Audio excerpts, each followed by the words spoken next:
today I only got 30 minutes to do like a 45-minute lesson, so we'll see. I want to talk about the psychology of faithfulness. And why the psychology of faithfulness? Because if our goal is to be invested in the Torah, is to be led by the Spirit, is to grow into image bearers. See, I see my life and I see all of our lives as a big circle. If you started here, and many of you are, let's say here, halfway through this journey of life, some of you are a little less, some of you are a little more. Immature, more mature. We started out here. And here is who God created in your mother's womb. Before he formed you, he knew you. And what God created there was an unblemished, perfect soul that is created in his image. Before you got your hands on your life and messed it up. Before life got a hold of you and started kicking you in the tail. Before people put their impressions on you and warped you and molded you in all kind of different ways, there is a starting point, and God says it is very good because it is his image, okay? And then you're born into this world and you begin this cycle where, again, you mess your life up. People mess you up. Life messes you up. This life is like a minefield. And there are a lot of opportunities to be warped and bent and twisted. There are a lot of opportunities to have shame and guilt and be identified by those things. But at some point along your circle, you get introduced to a man named Yeshua. And he redeems you and begins to regenerate and restore and sanctify your life. And from that point on, that new birth, what I see in my mind is that path should be leading you back to where you began. The end of your life should be as close to God's forming you in the womb as you can possibly get. That is the purpose, after all, for Yeshua's coming anyway, is to restore, to deliver, to sanctify, to redeem, right? So my question is always, in the journey of my circle, how close every day am I getting closer? Am I regressing or am I getting closer? Well, I'm not regressing. Time marches on. So I'm always getting closer to one day returning to where I came from. When I get there, every day am I getting closer to who that's supposed to be or further from it? You understand? And for so long, and this might be my baggage, if it is, forgive me. If it's some of yours, you're welcome. If it's not, log off, say Shabbat Shalom, go to sleep, whatever. We'll have lunch in a minute.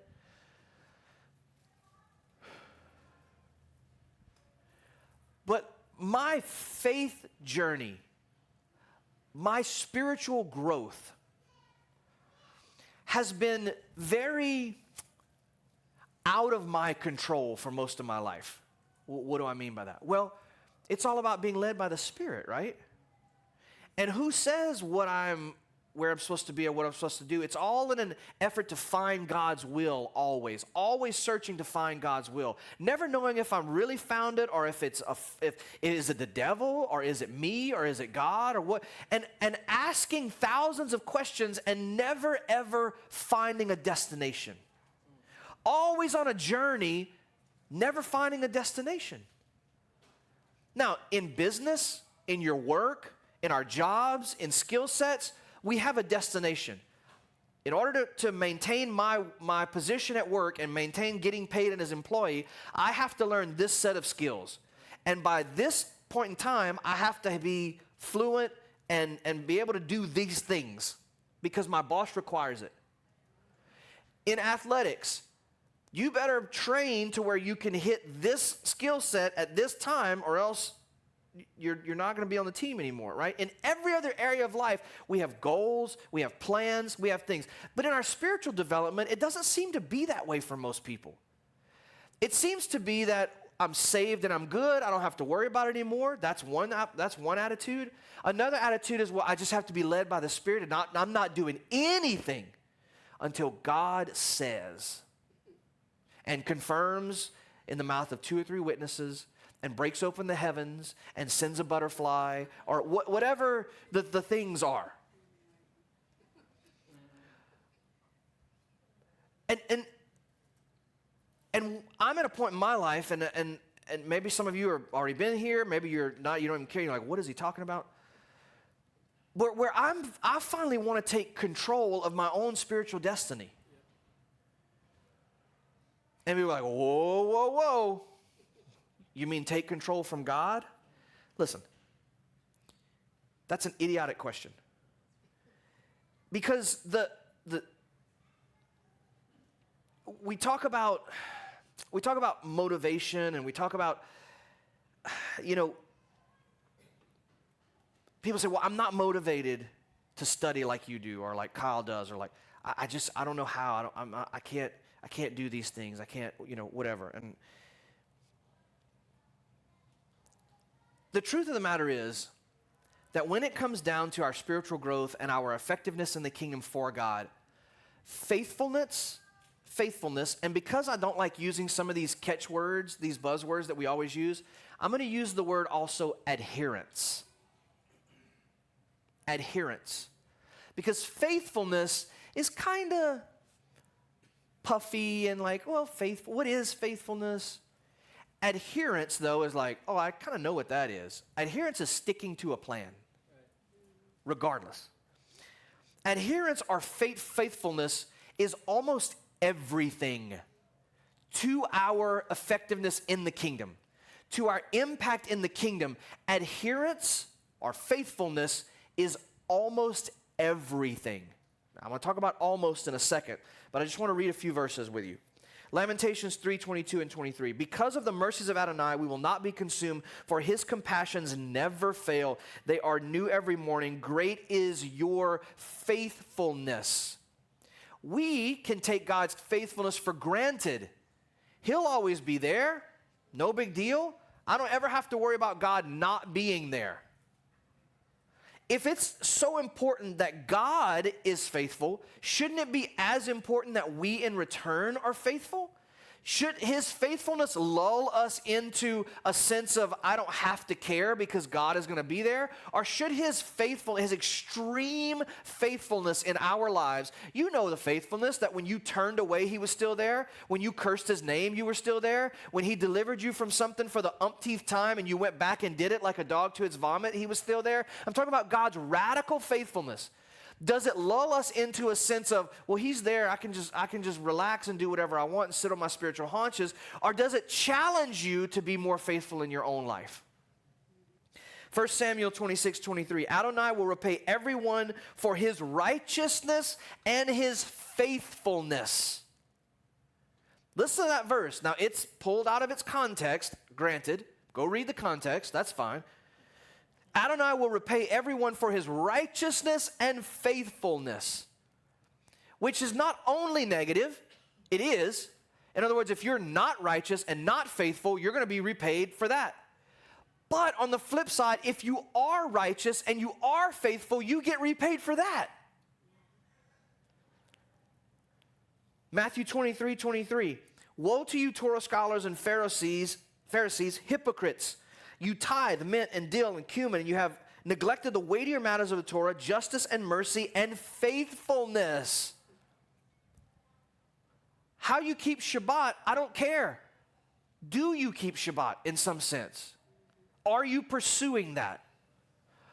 Do you eat biblically according to the way God? Do you put stuff in your body that God says not to? How you do that is not as much of a big deal as are you pursuing some sort of adherence? Galatians 5:22, the fruit of the Ruach is love, joy, peace, patience, kindness, goodness, faithfulness. The very manifestation of God's presence in our life is faithfulness. Faithfulness or adherence is almost everything. Why do I say almost? I say almost because we're not perfect. Baruch Hashem, that we can do all the work, we can put in all the effort to be as faithful and as adherent to God's call and God's plan as we want to, and yet we're never going to match up. We're never going to be perfect. And so while faithfulness is almost everything, there is still mercy. Thank God for his mercy. We use the term motivation sometime, and we go like, well, I'm not motivated to study. I just don't feel motivated to pray. I don't feel motivated to, to keep the commandments as much as I used to. And we use motivation. You remember when you first when the Torah was first given to you? You remember how motivated you were to study? We go into what I call sponge mode, right? Many of you went into sponge mode. It was like every YouTube video, every article, every website, it didn't matter if it was shady or not, or looked like it was, some guy in his basement, whatever, just take in all the anything that looked Hebraic in any way, shape, or form, just sponging everything. It was motivation. You were motivated. And many times we go, well, like, I'm not motivated like I used to be to pursue God. And it can be in the area of study, it can be in prayer, it can be in worship, whatever. Motivation, though, actually is not the problem. So in this lesson, I want to try to correct some terms and hopefully help us to identify a process by which we can systematize our growth spiritually.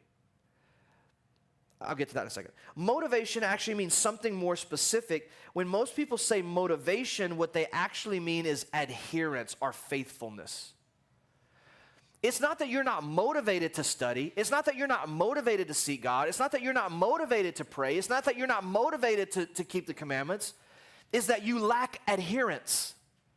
You lack faithfulness. You want to be faithful. I believe everybody in this room and everybody watching the live stream, you want to be more faithful than you are right now. And why does this message come at this time? Why am I doing this today?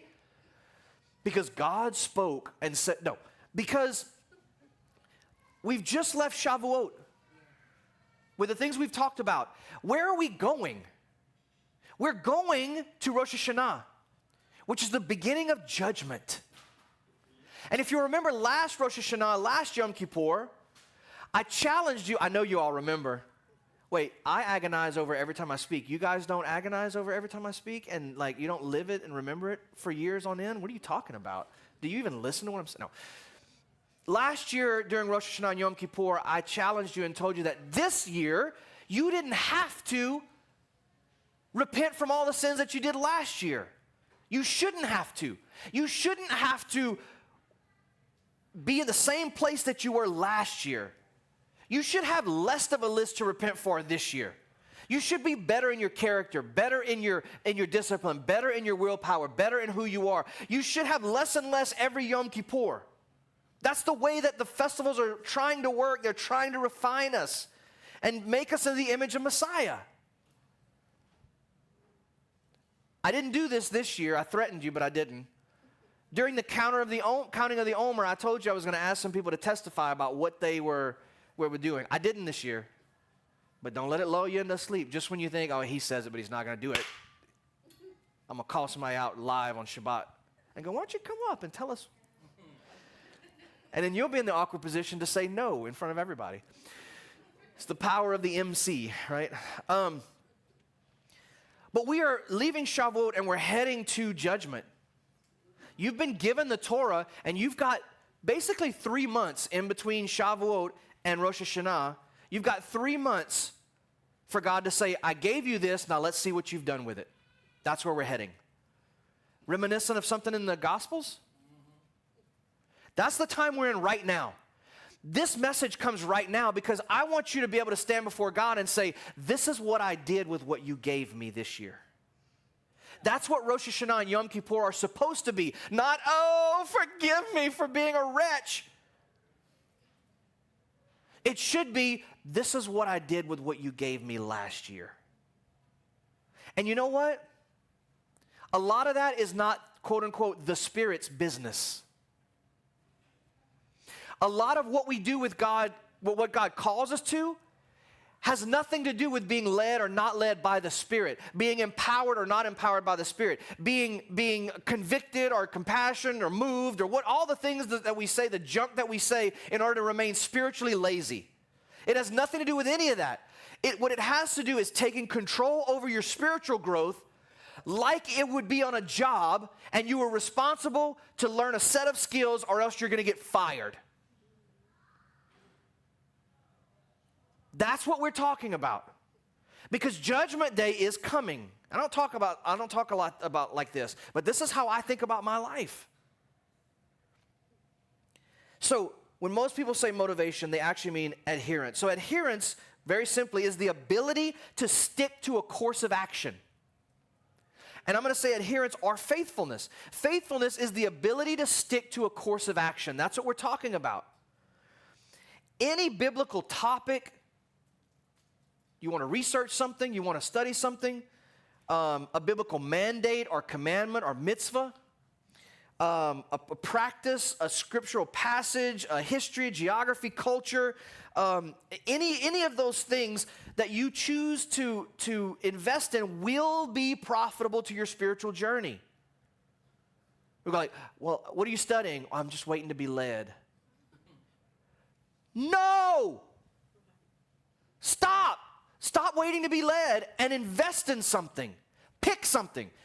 Anything you decide to study scripturally will be profitable to your spiritual journey. Why? Because everything we study scripturally, according to in kingdom stuff, is all creating that world that we can walk around in. Right? And here's a radical statement. The don't matter as much as you think they do. Well, I want to get it right. Let me just let you in on a little, hopefully this will help to.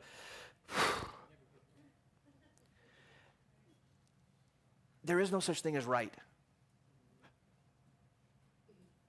That'll be clipped and posted somewhere. This preacher said there's no such thing as right and wrong. Whatever. No. What do you mean by right? Right according to whom? Well, according to the Bible. According to whose reading of the Bible? Right according to which denomination, which sect of Judaism, which group of scholarship. Because they don't all agree. Nobody agrees on everything. The details don't matter as much as you think. When we're talking about study in particular, what's important is to learn how to study. Not necessarily what to study. Well, are you saying we can go study the occult and that'll be profitable? I think anybody that makes that assumption, their heart's not right and they're trying to be facetious. No. Biblical things, again, customs, traditions, geography, culture, commandments, statutes, scripture, all those things, theology, all that kind of stuff. The details don't matter as much as we think they do. Because what happens is along the process of spiritual growth, whether that's in whatever area that is, you learn how to navigate and discern what is good and what is bad. I hear people, sometimes maybe you hear this. I hear people all the time talk about, well, that's bad scholarship. How the heck do you know? Well, that's, this rabbi, that's not, he's not really that, he's not kosher. Well, how do you know? When you don't know anything about a topic, how do you know what's good information or bad information? And that's where a lot of people, I know a lot of you guys have frustration. Is like, well, I'd love to study this, but how do you even know where to start? What I'm telling you is that you start. And once you start to build a world you can walk around in. And then you start to go, oh, wait a second. That's not good. Oh, this guy's got some. You start to build that world. The details don't matter as much as you think. Success is generally determined by your ability to adhere or stay faithful to a course of action and let wisdom develop. Because that's what happens. When you start to study a topic or you start to embark on a part of your spiritual journey that is new to you, it seems impossible.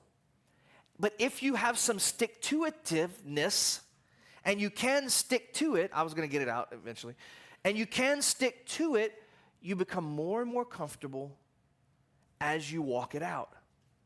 And wisdom begins to develop. Remember we talked about the Dunning-Kruger curve a few months ago? I know, of course. Yeah, everybody, yeah, of course. I think about it every day. It was an amazing teacher. It was brilliant. Thank you. I'll compliment myself. I don't have a problem with that. But the idea of the Dunning-Kruger, effect is that once you get through the valley of despair and you come up to the plateau of, okay, what is that? It kicks in as its wisdom. You don't just know facts, but you've lived with the facts. You've realized which facts you can live and which ones you can't. You've realized which facts work and which ones don't. You've realized there's wisdom that sets in. Knowledge is facts. It's truth. It's information. It's good. But wisdom is lived knowledge, where knowledge is tested and tempered by time and experience, right? And that happens in the learning process. So just imagine this.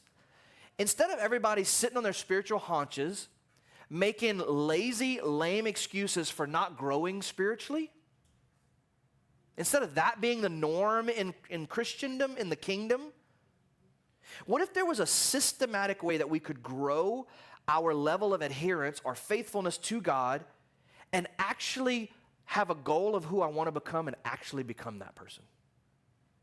What if there was such a thing that exists? Well, there is. And let me just say, if this feels too systematic or scientific and not spirit-led enough, just ask yourself, because I've had this issue before, so I can hear some people saying it. Well, I don't want to get ahead of God. Have you ever said that to yourself, or is that just me? I don't want to get ahead of God. Like, that's really toxic, right? Ask yourself this question. In your spiritual growth, who's capping your potential? God? Is God going like, well, I don't want you to grow that much? No! God over in his word goes like, be like me, I'm holy. We're the ones that are capping our spiritual growth. There is no cap. There is no getting ahead of God. Our friend Jeff Morton, who I was watching earlier, might still be on. Jeff, he wrecked my brain. Jeff said, I believe that God is waiting for us to go, you know what, God, I want to do X, Y, Z, and God going, cool, let's do it together. God, I want to learn how to do whatever. Cool, let me do it with you. Instead of, God, what do you want me to do? I'm not going to move until you say. If this feels like this might lack, again, being the spirit, sometimes when we say spirit-led, we mean like passion and spontaneity, if you're a creative person like that. And you think like, well, yeah, but if this is systematic, then it's kind of staunch and cold, and it's not going to give me any room for spontaneity and creativity and being, quote-unquote, spirit-led. A ton of times I think when we talk about being spirit-led, we think like I'm doing my thing, I'm walking, I'm being faithful to God, I got my stuff, and then the Spirit speaks, and all of a sudden, oh, I got to run over here. Hey, you missed me. And I'm walking, and I'm doing good and everything. I've been obedient to God. All of a sudden, the Spirit speaks. Oh, I'm going to run over here. That means being Spirit-led? What, like, that seems like a seizure. It's like a spiritual seizure. Is what we're really expecting Spirit-led to be. No. If you think what I'm about to talk to you about lacks spontaneity and creativity and all that, just wait till the end, okay? We may go a little bit long today. If you get famished, you start getting lightheaded, go get some food, come back, sit down, okay? So, yeah, get some, there's candy right there, yeah, whatever. Get some coffee, you'll be all right. So there are 6 constructs, what we're going to call constructs of adherence or faithfulness. 6 constructs of adherence or faithfulness. This is psychology, this is science. Like, this is tested and tried and documented and researched, right? It's a system that we're given because science is of God. Did you know that? Like, I know in a lot of, and maybe in some other past, previous lives that you've been in, science and God always conflict. I know, like, man, growing up, our church, little small Southern Baptist churches we were in, was scared to death. Like, if you were a church member and you had a problem and you even, well, no, you didn't. You didn't want to be cast out of the community. You didn't even entertain going to a therapist because that was like witchcraft or something. Well, but like I'm here every Sunday, Wednesday, Thursday, Tuesday, Sunday night, and I'm not getting any better. So I got to do something. Oh, but that's like witchcraft. Like, I mean, the sciences were, they're demonic. What is science? Science is man's curiosity about the world that God created. Science is human beings exploring in curiosity, which God gave us, BT dubs, and our exploration of the world around us and coming up with ideas about how this stuff works. Instead of just saying, well, it's all God, praise God, bless God. That's not an answer. Well, God did it, amen. So, how? That's a God-given curiosity. So the idea that godly things and scientific things should be again, no, they should be one and the same. Now, are there some scientists that have some wacky ideas? 100%. Are there some quote-unquote believers that have wacky ideas? 100%. Okay. So these constructs, they occur in phases. Sometimes they have a beginning and an end. Sometimes they last throughout the process. Sometimes they only come in at the end, whatever. They're different things. But these are the building blocks that make up a faithful life. These are the building blocks that create faithfulness. And so we can literally break our growth up into these phases and these things to better understand where we're doing really good in faithfulness and adherence to Hashem and where we're lacking and we need to do a little bit better. Imagine taking control of your spiritual growth and your faith mission, whatever your assignment is, by understanding each one of these things and doing the right thing at the right time. You can hack your spiritual growth. And I know this might sound like, man, you should be like on TBN or whatever, but this is a message for this is truth. This is God's truth revealed through the science of psychology. And I think it's pretty stinking cool. The biggest key to our spiritual growth, again, I'm going to hammer this, not because I don't believe in the leading of the Spirit, guys. You understand that. It's not that I don't believe in the leading of the Spirit.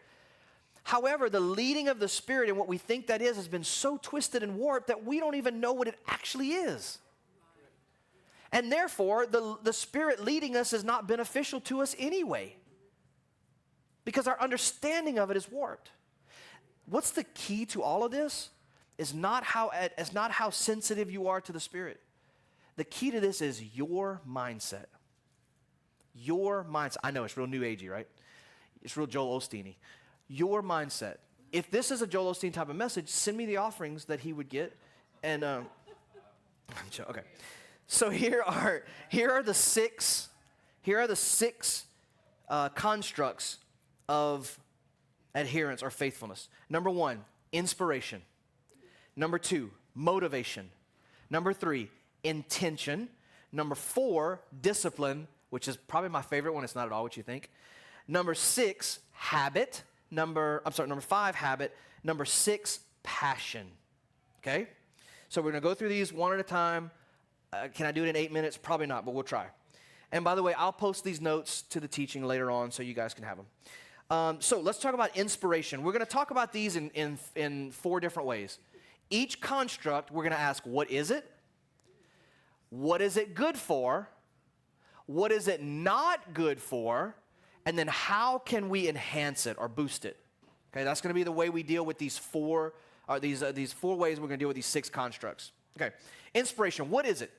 Inspiration is the spark that gets you to want to move closer to God, to seriously pursue your calling, to study a topic, enhance your observance, etc. Whatever it is you want to do, it's the spark. It's the, I think I can do this. I want to do this. It's the goosebumps, right? It's the excitement in your stomach. What is it good for? What is inspiration good for? It's good for getting you to start. That's it. It's good for getting you up off your haunches and moving in a direction. An object at motion tends to stay in motion. An object at rest wants to stay at rest. We're all sciencey this morning. What kind of cult is this? An object at rest wants to stay at rest. One of the hardest parts for some people is inspiration. I just don't feel like it. I don't have any passion.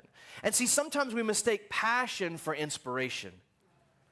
We're not lacking passion. Sometimes you're lacking inspiration. Is to get you to start. Number 2, what is it not good for? Inspiration is not good for sustaining you longer than a day, maybe. Inspiration is not a long burn concept. Inspiration may happen in 30 seconds and then be gone, right? How many of you have gone to a movie Like, the one that sticks out, I know this is dated. I don't have a more recent example. How many of you remember seeing Rocky for the first time? And he's running up the steps in his sweatsuit, and he's doing these drinking eggs and whatever. How many of you guys, and maybe ladies, I don't want to be, you walked out of the theater and you were, I'm going to get in shape, man, freaking Rocky. Ugh. Maybe it wasn't Rocky, maybe it was another movie. How long does that last? Do you go home and start drinking eggs? Are you running around town in the heat of summer in a gray sweatsuit? No. It probably lasts till you get to the car and you're like, nah. Let's go have pizza buffet or something, right? Because I'll start tomorrow. Because that's what inspiration is. Inspiration is that let's do it. Nah. Really, really, really like chocolate cake, right? That's what that inspiration is. And some of you have been a part of churches. All Sunday morning is a big hype session. And what happens is people get all in their feels for an hour or whatever, and they're going to live for God, and they fall down on the altar and the floor, and they cry and they wail and all this stuff, and by the time they get to the car, they're no more want to be closer to God. By the time they take their afternoon nap and wake up and be like, yeah, that's going to be too much work. Inspiration is not supposed to sustain you. It's only supposed to get you going. How do we enhance it? In a positive sense, be around inspirational people. Be around people that are doing something, right? That are moving and shaking and causing things to happen. In a negative sense, sometimes we can be inspired by just seeing how bad we're doing faithfully in our faithfulness, right? So you go I really stink at X, Y, Z. And that maybe can cause some inspiration to do better, right? Another way we enhance it is by seeing other people overcome adversity and grow in faithfulness. That's inspirational, right? That's inspiring to see other people overcome adversity. You go if they can do it, I can do it, right? But what we can't do is we can't think and expect inspiration to carry us through to the goal. It's not designed that way. So if you go, I'm just not inspired. Well, then find something to get inspired, but then understand that it's going to take more than just inspiration to get you to where you want to go, right? All right, so the question is, what inspires you? I feel like Joel Osteen. What inspires you? I just don't have the big horse grill. Sorry, that was a personal shot. I'm sorry. I got the big belly. Instead, what inspires you? What inspires you? Could you write down 3 things that inspire you? Could you write down 2 people that inspire you? What inspires you to chase after the thing that God, a part of the kingdom, a part of, study, theology, prayer, worship, whatever it is? What inspires you? Find those things and know what they are. As a graphical representation, you're welcome. This is what inspiration looks like. This is what inspiration looks like. I used to get I loved for years and years and years, for 15 years of my ministry, I did summer camps with teenagers. Led worship, taught, ran camps, produced camps, did all the things for camps, whatever. They were so much fun. I loved doing summer camps. The only negative part about summer camps, besides people playing pranks and all that, waking up in the middle of the night, is that you have this humongous high at super camp. And then the kids get back home, and not even 2 weeks. Sometimes on the bus ride home from the retreat to home, you've done this thing. Where everybody's like, yeah, and then they're like, oh, it's DeRidder City Limits. Nah, I'm good. I'm good. On second thought. That's what inspiration looks like. All right, second is motivation. Everybody good? Motivation, what is it? Motivation is a goal. It's a goal. It's the inner desire to want to become and grow more faithful or more adherent. That's motive. I'm motivated to do this thing. Inspiration got me going. Now I'm moving. Motivation is good for fueling your adherence day by day when inspiration has waned. Isn't that cool? Motivation is for fueling your faithfulness day by day when you're not inspired anymore. When inspiration has gone, then what do? Most of us just give up and just go like, well, that must have been a passing thing. That must have not been God. That must have been me I was listening to. Maybe that was the enemy that I was listening to, and that's why I don't feel it anymore. Right? Do you play those games with yourself, or am I the only toxic one here? Maybe it wasn't the Spirit leading me because I don't feel it anymore. I don't feel inspired anymore. No, that's not what happened at all. Just like I talked several months ago, again, another message you should all remember, about nobody ever told me that after a spiritual high, I would be super depressed. Nobody ever told me that. No, it was the enemy that was attacking me. No, it's not. It's psychology. That after you have an endorphin rush, they don't just go back to normal, they crater before they come back up to normal. How much pain and anguish would that have saved me in my spiritual life, knowing like, this is going to happen, it's natural, expect it. In the same way, inspiration, the thing that gets you excited, is not going to last. We need motivation to pull us through those times where our inspiration wanes. What is it not good for? It's not good for your support every day, because just like inspiration, boop, big jump, motivation waxes and wanes as well, right? Sometimes you're motivated, sometimes you're not. How do we enhance motivation? Have a clear end goal. This is so important. Where is the Spirit leading you? Well, I don't know. How am I supposed to know? Only the Spirit knows where He's leading me. Okay, then let's change the question. Stop asking yourself, God, what is your will? Stop asking that question. Stop asking God what you should do, what He wants you to do, where you should be, who you should be with, what you should be doing. Stop asking those questions. Stop. Because here's also what the Bible tells us. As much as we should be following God's will and led by His Spirit, the Bible also tells us that God has given us the desires of our heart. Now, what that does not mean that we desire something and God gave it to us. It means that if we desire something, God gave that desire to us. Do you see the difference in that scripture? God gives you the desires of your heart. Well, I desire a Lamborghini. Yeah. I desire to be about 160 pounds of shredded manliness. My wife even desires that. Double portion desire should mean that God gives us what we want, right? Look. All right? I'm embarrassing myself to make a point. We have read those scriptures before and go, but God, I really desire it. Why doesn't it happen? Because that's not the way to read that verse. The way to read that verse is that if you desire something godly, God gave you that desire. Stop waiting on Him to give you another one and go pursue the one He gave you. Like Jeff says, dream to do something. Dream to do something. And then let God come along for the ride. Well, that makes God your co-pilot, not your pilot. No, we got to get out of this thinking. God is not limiting our growth. God is not limiting our effectiveness. God is not capping us in any way or capacity. We do that because we're afraid. We're afraid to dream. We're afraid to get out there.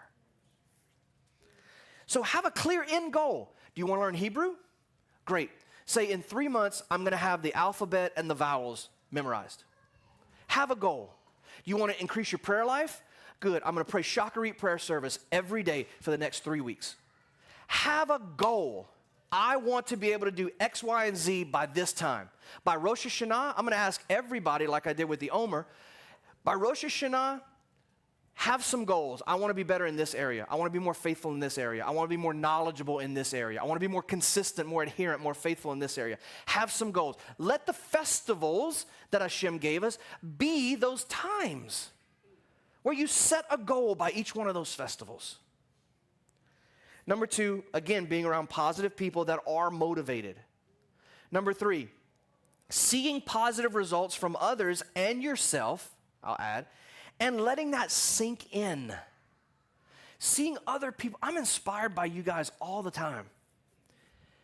Every Wednesday night when we sit down, 6 months ago, we started learning Hebrew. About 6 months ago, 8 months ago, whatever it was.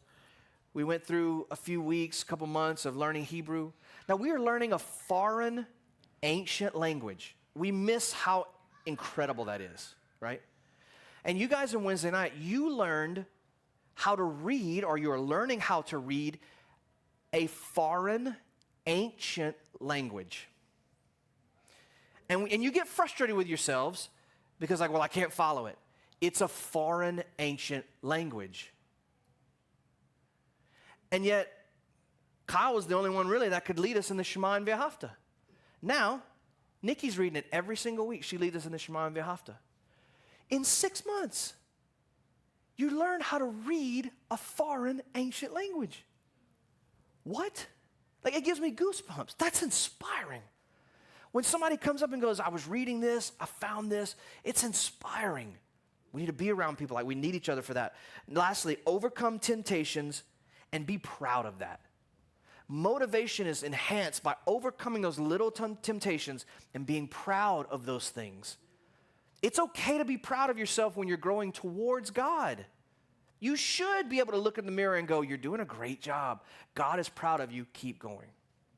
All right, this is what motivation looks like for those of you visual people. It waxes and wanes, motivation, right? Some days I'm more motivated, and when my motivation is high, my adherence is high, right? When you're motivated, it's easy to be faithful. When you're not motivated, your adherence goes down as time goes along, right? All right, number 3, we're halfway there. I'm sorry. I hope y'all are enjoying this. Intention. What is intention? Intention is a commitment to a plan, which means you have to have a plan. We have a goal. Now, what is going to be your plan? That's your intention. Intention is good for setting up clear what to do and what not to do instructions. Here's the big intentional phase in the Bible. You ready? God tells Israel, be holy as I am holy. That's the what? Goal. That's the motivation, to be holy. What's the intention? The Torah. It's what to do and what not to do instructions. See?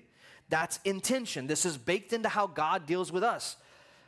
Intention is good for what to do and what not to do. It's not good is it doesn't enforce itself. You still have to do the work. It's not a self-perpetuating thing. You have to do the work and work the plan. We enhance it by, number 1, having a clear plan to follow. You want to get better at Hebrew. Do you have books? Do you have some audio stuff to listen to? Having the tools and the plan that you need to follow. Giving yourself some wiggle room, but not too much. Some of you have the same damage I do, and if you can't do it perfectly, you're not going to do it at all. If I can't be the best, not doing it at all. That's toxic. Don't be like that. Give yourself not too much wiggle room, but give yourself some mercy along the process. And number 3, having accountability. Have someone that can go, hey, how's your process going? How's your growth going? How's your faithfulness going? Without intention, I love this quote. I don't know who said it, so I didn't credit it. Without intention, goals are just wishes. If you go like, well, I wish you could go to Disney World. That's a bad example. Who wants to go to Disney World? I don't know. I wish you could go to the beach. Are you packed? No. Do you have a vehicle to get you there? No. Do you know what direction you're going or how to get? No. Then you're not intending on going to the beach. Let's be honest, right? When you go like, I intend to go to the beach. That means you've got a suitcase, you've got your map, you know where you're going, you've got an Airbnb or VRBO, whatever. You see the difference. Without intention, goals are just wishes. Here's a cool. I like the way this graph does this. See how motivation goes up and down? Intention is the blue line in the middle, right? That's your consistent track on the way to faithfulness, all right? Number 4, discipline. I love this one. I'm going to try not to nerd out too much. What is discipline? How many of you, you've been told, you've heard all your life, like, discipline is the key to everything, right? Especially the old school. Old school was like, discipline, discipline, discipline, discipline. What if I told you that discipline is not the bee's knees like we've made it out to be? For some of you, you go like, I don't believe that's not kosher. And for some of you, it might be like, thank God, because discipline's so hard, right? What is discipline? Okay. Discipline is the willpower that you need to meet your intention. So intention is the plan, motivation is the goal, intention is the plan, willpower, the discipline is the willpower you need to meet your intention. Now this is going to make sense when we get to the graph in a second. What is it good for? It's good for closing the gaps. Willpower is good for closing the gaps between motivation and intention on those low days when your adherence is not great, so that your faithfulness stays on point. This is going to make a little more sense later. What is it not good for?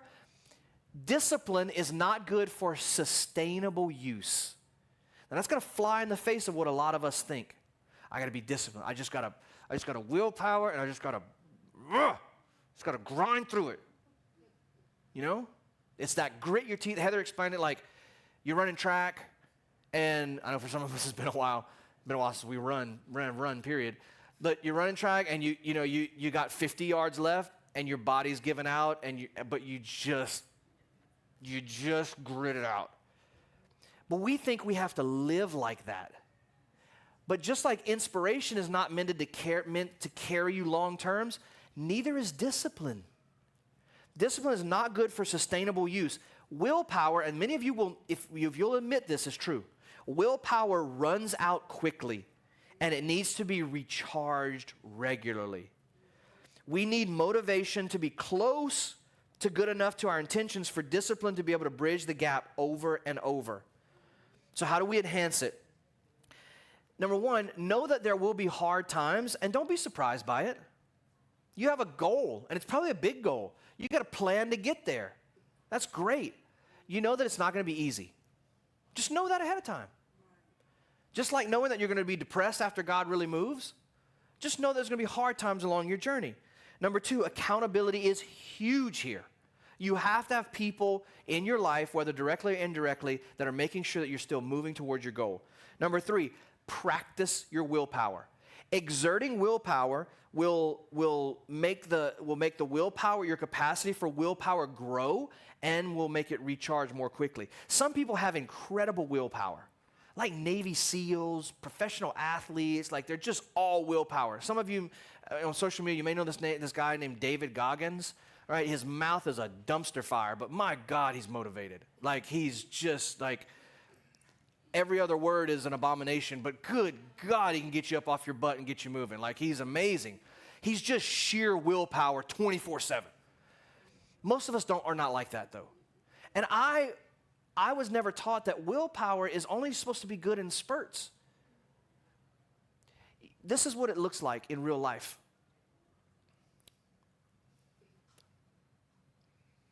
You're facing one tough thing, and you're holding up pretty good. Your attitude's good. You're making it. Then another tough thing comes along. Now you're divided, and now you're having to exert willpower to stay above two things.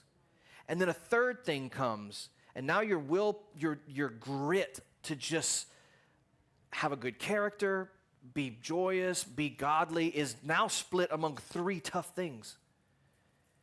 And you ever say, or you hear people say like, I don't know how long I can do this, or I can't do this anymore, or I'm done adulting today, or whatever. What is that? That's willpower that has been depleted. It doesn't mean that your heart's not right. It doesn't mean that you've backslid. It doesn't mean that you're a negative Nancy and you need to get some faith. It doesn't mean any of that. It means your willpower is depleted because no human is supposed to be able to do this consistently. And so we need to practice this. This is what discipline looks like on our graph. So I'm sorry if it's a little hard to see, but that middle intention line, see, discipline is the blue areas that are filled in. when our motivation is high, we don't need discipline. It's easy. You don't need to grit it out when you feel like doing it. When your motivation, man, I'm really motivated today. How motivated do you have to be to go brush your teeth? Like, no, you just do it, right? It's just, discipline that fills in those gaps, right? So living a life after God is not a life of discipline. Many of us have been taught that. This is a life of extreme discipline. Discipleship is all about discipline. No. Discipline is a part of the whole construct of growth, right? All right. Number 5, we got 2 more left. Thank y'all for sticking with me. Number 5 is habit. What is it? Habit is the automation of faithfulness so that motivation waxes and wanes less over time. You can automate your faithfulness. You can get to a point in the growth process where faithfulness is just automatic. It's just what you do. No striving, no gritting, no nothing. Where motivation waxes and wanes less and less over time. It's awesome. What is it good for? It's good for creating less of a demand for discipline, which is a short supply anyway, and raising the ability to be consistently faithful. This is where most of us really have a hard time getting to, the habitual stage. It's not good for giving you that initial spark and making you fall in love with the process of growing and being faithful. We enhance it by having the tools we need easily accessible. So whatever that means, if you're on a diet, the number one key to being successful on your diet, in my opinion, is having healthy stuff in your refrigerator. Having the tools you need accessible so that you don't go, oh man, it's lunchtime, I hadn't even thought about lunch, I don't have anything prepared. Well, what's the easiest thing to do? Well, I'll run to town, right? And then you're scarfing down a 1,600 calorie Big Mac meal. You know what I mean? Like, it's crazy. Your arteries are literally clogging as you order it, right? So in our spiritual life, having the tools that we need easily accessible for whatever your goal is key to being habitual. I have a growing library. I have the Mishnah. I don't sit down and read it for joy. Like, it's not, because it's not fun reading necessarily. But what is it? When I am studying, I have it. I can go grab it. If I didn't have it, it would break my study flow, and then I would just give up, right? You see what I mean? It would make it a lot harder to be habitual about things. I know that when it's ready to study, I have my Mishnah, I have my this, I have that, I have whatever. Everything's there. It's ready to go, right? Number 2, having a schedule. A schedule is important. And number 3, just having time. Just spending time practicing your habit. This is what it looks like on the graph, the green section. That was supposed to say habit on the top. Sorry, I mislabeled it. As your habit increases, your adherence goes up, and your motivation, that gap is closed. So see, you need less and less discipline.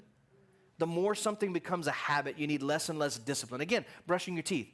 How much willpower does it take to brush your teeth? You've been doing it forever. It's just something you do, hopefully. Putting on deodorant, lean over to your neighbor and like check a little bit. It's just something you do, right? You don't need willpower to do those things. It's just something you do. Eventually, faith, whatever thing you're pursuing, commandments, again, customs, study, prayer, whatever it might be, those things can become automated. They can become automatic. That doesn't mean that there's no life in them. That means that they become who you are. Not just something you do, right? All right, lastly, passion. For some people, this has been the thing that's been missing through this whole presentation. But where's the passion? This all seems real cold and systematic. Here's the thing about passion. We mistake inspiration for passion. We mistake motivation for passion. Those things are not, we have those things backwards. We go, well, we got to get people passionate about God. I got to get you, my job as a pastor is to get you passionate about the Torah. What is passion? Passion is the love of the process of growing. Passion is not the love of the end result. Passion is a love of the process. That's hard. Like, I'm passionate for worship. Are you passionate for the feeling you get or the end result? Or are you passionate about what it takes to be a worshiper? What is it good for? Passion is good for fueling faithfulness to insane levels. This is so cool. Passion is good for fueling faithfulness beyond where you ever thought you could be. What is it not good for? Passion is not something we can just get in a few weeks. Passion is something that takes months and years to develop. Again, if you're thinking, yeah, but I'm passionate about things or whatever. No, you're inspired or you're motivated. Passion is not that. We think of passion as that flame, right? That like, oh, I want to do this. Oh, I can do this. Oh, I'm excited. That's not passion. That's inspiration. Or like, I really feel like I could do this today. I really feel like studying today. That's not passion. That's motivation. Passion is what happens when you've done all the other groundwork. Passion is not something that comes quickly. How do we enhance it then? We let the successes of our growth get in our bones, where we begin to be people not who can't do something, but who have done something. If you see yourself as a person who, well, I'd love to learn Hebrew, but I just don't think I can. And in 6 months, you go, I have learned. And it's who I am now. It's in my bones. Then you know what? You've become passionate about the process of learning Hebrew, right? Number 2, again, be proud of yourself. Number 3, this is one that's counterintuitive, but one that I've really learned works well. Take a break from learning and growing. I said a couple months ago, I stood up in here and said, do you ever get tired of learning? Right? Sometimes we need to take a break from learning or growing and enjoy the place we're at. 6 months of getting to your goal, 3 months at Rosh Hashanah, you do some hard work, you put these things into place, you've taken control of your spiritual growth, you present at Rosh Hashanah, you present to God, this is what you gave me, this is what I've done with it at Rosh Hashanah. And then you take the 10 days of all Yom Kippur, and especially Sukkot, and you just stop learning and growing. And you just enjoy where you are, right? You have to have these times where you deload out of the pressure of that process. Never let growth become a torturous route that we have to endure. Sometimes we think about discipleship and becoming more like Yeshua, becoming more godly, like, man, it's just going to be nothing but killing this old flesh. And that don't sound like a fun trip. And pastors and good and well-meaning Christians will be able to, well, if you want to become like God, it's going to be rough. Really? Who goes like, well, man, sign me up for that.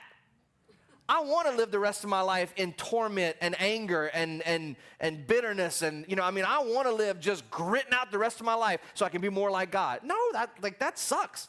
Sorry. That stinks. Nobody wants that. Right? So sometimes we need to realize that growth and faithfulness, adherence, observance is not some kind of miserable route we're destined to live if we're going to be like God. No. It's a process. It works. Lastly, you can enhance your passion by helping others with their growth. This is what the chart looks like. I'm sorry, I forgot to change the word on both of these. It was late last night. This is what passion looks like, where it just goes up and up and up and up and up. And all those other things are part of it. Here's what passion is in my mind. Passion is the thing that frees you up to do all the other things. When you start to really become passionate about something. Let's say we've used learning Hebrew. Let's say I'm passionate about the Hebrew language. The first year or two is rough, man. Getting all the stuff and the vowels and the this is that and the words moved around, and I'm in the middle of that process right now. Let's use this. Let's say studying the temple. That's a good example. Let's say studying the temple. You first study in the temple, it's rough. You have no idea what's where. You don't know you don't know up from down, left from right. You don't know anything. You get about 6 months into it, you kind of start to get comfortable. Okay, cool. I kind of have some wherewithal. A year and a half, 2 years, 3 years into studying the temple and putting all the scriptures together and doing all the work. The 100 and something pages of scriptures that refer to the temple, and all this. You start doing all this stuff, and you're like, okay, I'm cool. You become passionate about it, And you're not worried about all the details anymore. You're not worried because you've learned how to learn. You've learned how to study. You've learned how to pray. You've learned how to worship. You've learned how to be observant. You learn how to do all these things. And it becomes passionate because you're not tied down with all the details and all the what ifs. Because you've already done that hard work. And then you can be free to help others get through those hard times and become passionate too. The thing about passion is that you can't make someone passionate. It doesn't happen that way. I can't make you passionate. I would like to think that on my good days, I'm a decently talented speaker. I can't make you passionate. Passionate comes after weeks and months and years of you doing what I've been doing in those areas to become passionate about it. The truth is you're passionate in other areas that I'm not because I haven't done the work you have. See what I mean? So I hope this is encouraging and I hope this is challenging a little bit because, like I said, by Rosh Hashanah, I want us all to be able to stand before God and say, this is what you gave me, and I didn't wait on you to lead me. I took the initiative myself because what you gave me, God, is so precious. I took the initiative and I did something with what you gave me. That's how much I appreciate and respect you as the king. I never want to come before you empty-handed. That's what this psychology of faithfulness is about.